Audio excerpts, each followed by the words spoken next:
So hello friends, welcome back to my channel Shri moms tips. Shri moms టిప్స్లో ఈరోజు video వచ్చేసి ఈ మధ్యగా ఎక్కువగా పిల్లల్లో వస్తున్నది ఏంటంటే గవద పిల్లలు, అంటే దవడలు ఇవి మొత్తం కూడా చెంపలు వాస్తాయి అన్నమాట. చెంపలు వచ్చినాయి అంటారు, కొంతమంది అమ్మవారు అంటారు. సో ఇది అనేది ఎందుకు వస్తూ ఉంటుంది అండ్ మనం ఇంట్లో తీసుకోవాల్సిన జాగ్రత్తలు, హాస్పిటల్కి ఎప్పుడు పోవాలి అనే దాని గురించి ఈరోజు వీడియో.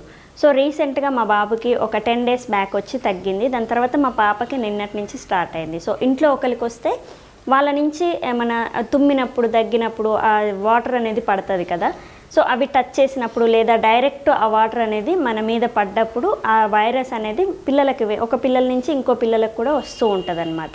సో బాబుకి తగ్గిన తర్వాత ఒక 2-3 daysకి పాపకు వచ్చింది. సో ఇలా ఎందుకు వస్తూ ఉంటుంది అనేది ఇదన్నమాట. ఒకరి నుంచి ఒకరికి ఖచ్చితంగా వ్యాపిస్తూ ఉంటుంది. ఇది ఇంట్లో ఒకరికి వచ్చిందంటే ఇంకా కథం అందరికీ. ఇంకొక పాప ఉంది, ముగ్గురికి వచ్చే అవకాశం ఉంది నాకు. సో ఇది ఎందుకు వచ్చింది అని అంటే మనకి డెలివరీ అయిన తర్వాత 45 days నుంచి వ్యాక్సిన్స్ అనేది ఉంటాయి. సో ఈ వ్యాక్సిన్స్లో మనకి దీనికి సంబంధించిన వ్యాక్సిన్ కూడా ఉంటుందన్నమాట. మేము గవర్నమెంట్లో వేయించాం కానీ ప్రైవేట్లో వేయించలేదు. సో ప్రైవేట్లో దీనికి సపరేట్ వ్యాక్సినేషన్ అనేది ఉంటుంది. సో మీరు బేబీ చిన్నగా ఉన్నప్పటి నుంచే 3 doses ఉంటాయి. సో 45 daysకి ఒక డోస్ ఉంటుంది. దాని తర్వాత 3 times వేస్తారు దాన్ని. సో అలా మీరు ఆ డోస్ అనేది వేయించుకుంటే ఈ పిల్లలకి రాకుండా ఉంటుంది. ఇప్పుడు పెద్దగా అయ్యారు కాబట్టి మేము చేసేది ఏం లేదు. సో చిన్నపిల్లల తల్లులు ఎవరైనా చూస్తే మాత్రం ఖచ్చితంగా వేయించుకోండి పిల్లలకి. సో ఇన్ ఫ్యూచర్లో రాకుండా ఉంటాయి. అండ్ ఒకవేళ ఒక్కసారి వచ్చిందంటే బేబీకి ఇంకోసారి రావన్నమాట. అమ్మవారైనా సరే ఇదైనా సరే, తల్లి పోస్తుంది అంటాం కదా, అదైనా ఇదైనా లైఫ్లో ఒక్కసారే వస్తూ ఉంటాయి. కొంతమందికి ఎవరికో ఒకరికి రేర్గా సెకండ్ టైం రిపీట్ అవుతుంది. సో ఇంకా ఏదో ఒక్కసారి వచ్చిపోతాయి కాబట్టి అదిగాక మేమంతా తెలియదు, ఇలా వ్యాక్సిన్ ఉంటుందని తెలియదు. రీసెంట్గా డాక్టర్ని కన్సల్ట్ చేస్తే ఇలా వ్యాక్సిన్ వేయించలేదు అందుకే వచ్చాయని చెప్పారనమాట. స్కూల్లో పిల్లల నుంచి అలా ఇప్పుడు ప్రజెంట్ అయితే ఈ వెదర్కి మొత్తం అందరికీ కూడా వ్యాపిస్తూ ఉంది. సో అలానే నేను ఇంట్లో తీసుకునే జాగ్రత్తలు మీకు చెప్తాను అండ్ ఎలాంటి సిచ్యువేషన్లో హాస్పిటల్కి వెళ్ళాలో కూడా చెప్తాను. సో ఫస్ట్ అయితే బేబీకి ఇలా రాగానే మీరు పారాసిటమాల్ ట్యాబ్లెట్ ఒకటి, సిరప్ లేదా ట్యాబ్లెట్స్ అండ్ యాంటీబయోటిక్ దానికి తగ్గట్టుగా డాక్టర్ దగ్గర తీసుకొచ్చుకోండి. సో ఒకసారి అయితే డాక్టర్ని కన్సల్ట్ అవ్వాలి, లేదా ఎవరైనా తెలిసిన డాక్టర్స్ ఉంటే కూడా మీరు సిరప్స్ని మామూలుగా అయితే పారాసిటమాల్ ఒక్కటి వేస్తే సరిపోతుంది. అండ్ ఇన్ఫెక్షన్ ఎక్కువ అవ్వకుండా తొందరగా తగ్గాలంటే యాంటీబయోటిక్ కూడా వేయాలి. సో దానికి తగ్గట్టుగా ఒక్కసారి మీరు డాక్టర్ని కనుక్కొని ఈ 2 కూడా తీసుకొచ్చుకొని పెట్టుకోండి. సో ఇదే మెడిసిన్, ఇంకా వేరే మెడిసిన్ ఏం అక్కర్లేదు వాళ్ళకి.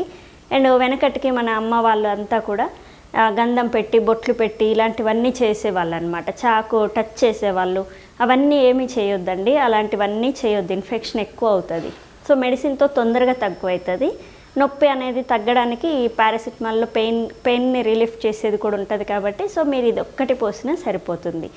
అండ్ ఈ సిరప్ మాత్రం ఖచ్చితంగా పొయ్యాలి. పోయకుంటే వాళ్ళకి ఇంకా నవలడానికి రాదు, ఫుడ్ తీసుకోవడానికి రాదు. సో ఖచ్చితంగా సిరప్ పోస్తుంటే వాళ్ళు హ్యాపీగా ఫుడ్ అనేది తీసుకుంటూ ఉంటారు. జ్వరం కూడా హై అవ్వకుండా చూసుకోండి. సో ఎక్కువ ఉంటే సిరప్ తాపి క్లాత్తో మీరు తడిగుడ్డ అనేది వేస్తే తగ్గిపోతుంది. సో ఖచ్చితంగా ఈ జాగ్రత్త మీరు తీసుకోవాలి. అండ్ దాని తర్వాత నొప్పి అనేది ఎక్కువ అనిపిస్తే కొంచెం హాట్ వాటర్ బ్యాగ్ ఉంటుంది కదా, ఆ బ్యాగ్ అక్కడ పెట్టేసి కూడా కొంచెం మసాజ్ లాగా చేయొచ్చు. వేరే ఆయిల్స్ ఏమీ అప్లై చేయొద్దు. అండ్ ఆ నొప్పి అనేది చెవు కింద ఉంటుందన్నమాట, ఇక్కడ నుంచి మొత్తం స్ప్రెడ్ అవుతూ ఉంటుంది. సో ఇలా ఎక్కువ అవ్వకుండా మీరు కొంచెం వేడివేడిగా కాపురం అనేది పెట్టవచ్చు. అండ్ దాని తర్వాత డీహైడ్రేట్ అవ్వకుండా చూసుకోవాలి బాడీని. ఎప్పుడు ఫ్లూయిడ్స్ అనేవి ఇస్తూ ఉండాలి. కొబ్బరి బొండం నీళ్ళు ఇవ్వచ్చు, అండ్ మజ్జిగ ఇవ్వచ్చు, ఏదన్నా ఫ్రూట్ జ్యూస్ ఇంట్లో చేసింది ఇవ్వచ్చు. అండ్ కొంచెం స్వీట్గా ఉండేటట్టు చూసుకోండి ఏదైనా కానీ. ఎక్కువ స్పైసెస్ అనేవి తినిపించకుండా నాన్ వెజ్ కూడా కొంచెం బంద్ చేయాలి. ఎగ్ కూడా కొంచెం అవాయిడ్ చేయాలి. ఇన్ఫెక్షన్ ఎక్కువ అవ్వకుండా, ఆ వేడి అనేది ఎక్కువ అవ్వకుండా చూసుకోవాలి. అండ్ ఫీవర్ కూడా ఉంటుంది కాబట్టి నాన్ వెజ్ పెట్టద్దు. సో వాటర్ అనేది ఎక్కువ ఇచ్చి ఫ్లూయిడ్స్ ఎక్కువ ఇస్తే సరిపోతుంది. దాని తర్వాత ఎక్కువ మంది పిల్లలు ఏంటంటే ఆడుకుంటూ ఉంటారు, బయట వాతావరణానికి వెళ్తూ ఉంటారు. సో పార్క్కి కానీ కింద గ్రౌండ్ ఫ్లోర్కి కానీ లేదా వేరే పిల్లల అవుట్డోర్ గేమ్స్ ఏమన్నా ఆడుకుంటూ ఉంటారు. సో కొద్ది రోజులు ఒక 1 week దాకా ఇంట్లోనే ఉంచండి పిల్లల్ని. సో హోమ్ టెంపరేచర్కే ఉంచాలి.